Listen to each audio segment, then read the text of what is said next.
Vous connaissez sûrement cette scène, moi, j'avoue qu'elle m'énerve un peu. Le discours se tient pendant le Macworld 2007, une conférence organisée par Apple, et donc forcément les invités surjouent toutes leurs émotions dès que Steve Jobs parle. Mais on ne peut pas lui retirer un truc à cette scène.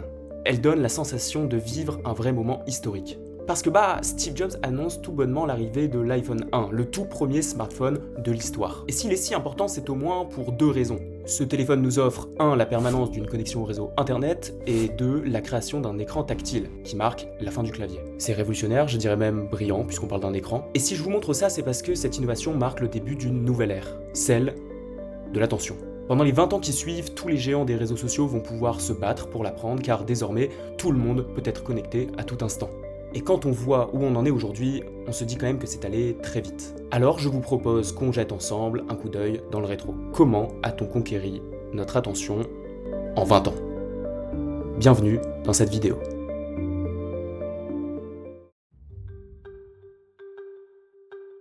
Deux points avant de commencer. D'abord, pour qu'on comprenne bien pourquoi on va parler d'attention, je dois vous présenter cette personne, Herbert Simon. Il est un économiste américain, on lui doit par exemple la rationalité limitée, qui lui vaudra un prix Nobel en 1978. Et lui, il fait un lien qui nous intéresse beaucoup. Dans les années 70, là où on parle déjà d'économie d'information, avec le numérique, la tertiarisation de l'économie, lui, il dit que l'essentiel, c'est pas l'information, c'est l'attention. Pourquoi ? Parce que l'information ne vaut rien s'il n'y a personne pour la recevoir. Sa valeur ne dépend que de notre attention. Mais on peut faire ce qu'on veut, notre attention, notre capacité à nous concentrer sur quelque chose, elle est limitée. Simon résume ainsi, plus la quantité d'informations augmente, plus l'attention devient rare et donc précieuse. Cette relation, c'est important de la garder en tête. Deuxième nuance, un manque d'attention recoupe toujours deux problèmes. Le premier, c'est d'être inattentif à une information. C'est dommage pour vous. Et le second, c'est d'être inattentionné. Et là, ça peut toucher quelqu'un d'autre. Autrement dit, si on attire votre attention, c'est vous et les autres qui êtes touchés. Fin des nuances. Ok, entre 2005 et 2010, tout bascule.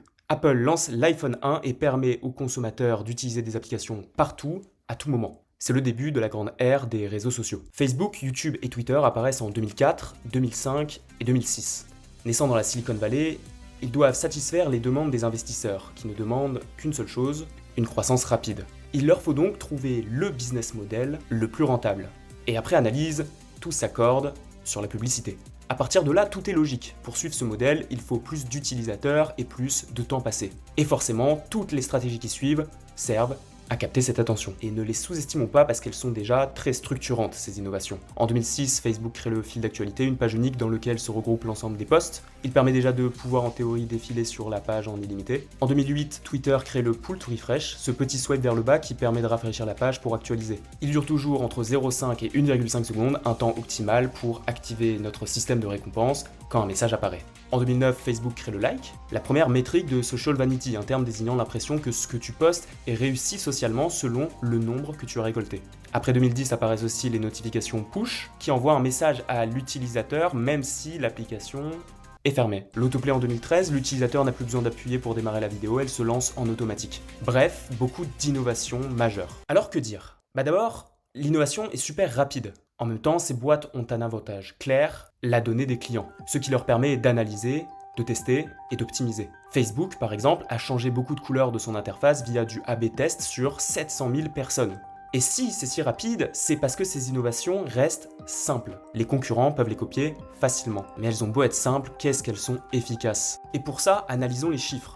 En 2005, Facebook compte 5 millions d'utilisateurs, et en 2010, il en compte 700 millions. Et au niveau du temps passé sur les réseaux, il grimpe de 76 à 95 minutes. Également, à ce moment-là, c'est les jeunes les plus touchés. Alors plein de phénomènes émergent. On a par exemple le screen time shaming, un jugement très négatif porté sur l'enfant ou sur l'adulte qui l'éduque, car l'enfant passe trop de temps sur l'écran. Un autre phénomène marquant, c'est la création d'un fossé générationnel. Là-dessus, les études sont unanimes. Les enfants interagissent moins avec leurs parents, ce qui va par exemple réduire leur capacité linguistique.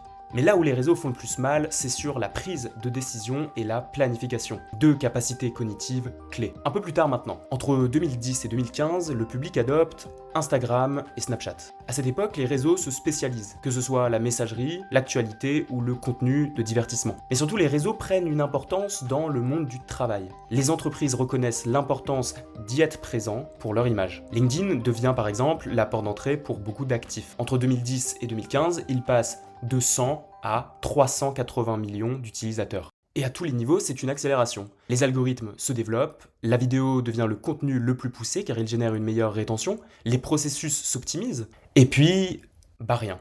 Les habitudes continuent de s'ancrer, mais à ce moment-là, il y a un creux. Il n'y a plus d'innovation de rupture. Mais ça, c'est jusqu'en 2017. Un nouvel acteur se lance à l'international, vous le connaissez bien, je parle de TikTok.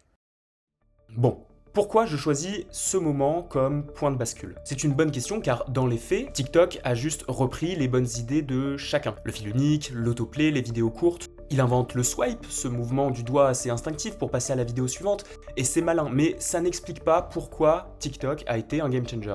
Non, la raison c'est son algorithme, Monolith. Monolith, c'est un modèle dit de deep learning qui va permettre la personnalisation des vidéos. Accrochez-vous pour l'explication. Monolith fonctionne en récupérant l'ensemble des données de l'utilisateur pour décider si une vidéo a des chances de plaire au profil.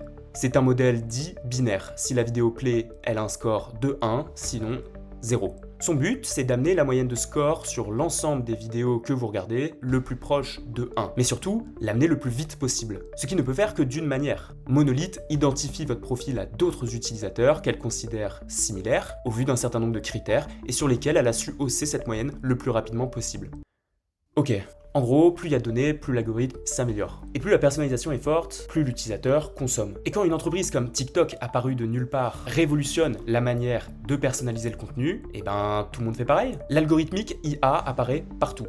Sur les réseaux avec les réels d'Instagram ou les shorts de TikTok par exemple. Mais un tel succès pousse beaucoup d'autres secteurs à faire pareil. L'industrie musicale, les applications de rencontres, le streaming, tout le monde s'y met. Mais l'envers du décor, il est pour nous.